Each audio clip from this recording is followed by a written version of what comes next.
Hi everybody, we're looking now at the Neolithic or agricultural revolution.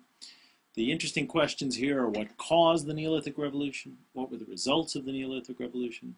Did it create patriarchy? Did it create inequality within the societies, the civilizations that move from hunting and gathering to agriculture? Let's start with what caused the Neolithic revolution, a question that I'm not actually going to answer for you, but what I will do is tell you the range of argument about it. On one side, we have environmental determinism. This is the idea that the environment only in certain areas allowed agriculture to happen. And in fact, environmental changes may have caused agriculture to happen. In other words, only in certain places was it possible, did the organisms exist that allowed people to begin to plant crops and keep domesticated livestock. The environmental change component is the idea that people were beginning to use up the resources available to them as hunter-gatherers and therefore were forced or pushed towards agriculture. I should say that there's a corollary to this argument, and I'd call that biological determinism, and that is essentially that we are at root animals or even agents of our DNA, and that DNA is there simply to recreate, reproduce, and we the behavior of history, the way people behave in history is to maximize that reproduction. The name associated with this environmental determinism these days is a guy named Jared Diamond. We'll read his writings in Selection 93 of the Riley book. That's at the very end of the semester. At the other end of the coin, we have the idea that culture determined this shift and that it happened in certain places because people chose for it to happen in certain places, and in other places it wasn't that people couldn't move to agriculture, but that they chose not to. We've heard of Marshall Solins already.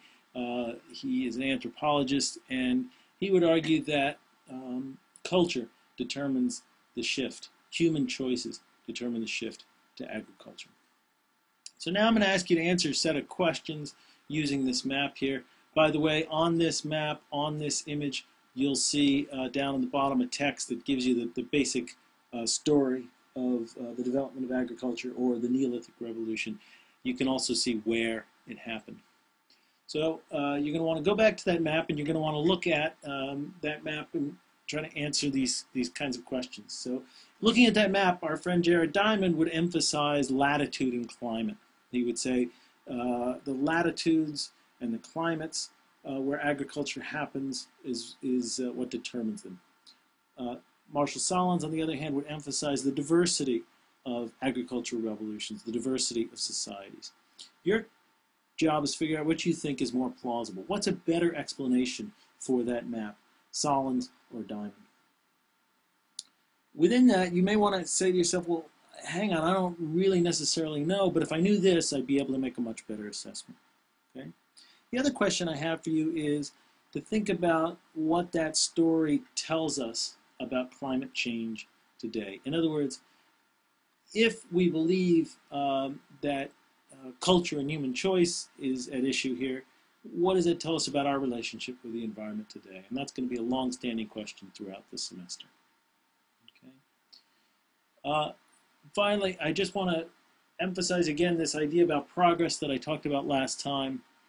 If people wanted agriculture, and agriculture was a step up from hunting and gathering, that suggests progress. On the other hand, if the environmental conditions required people to move to agriculture, then you would say that in fact people would have preferred to stay as they were as hunter-gatherers, but couldn't. And what would that tell us about progress? Another one of these big questions. Okay, there you go. That's part one.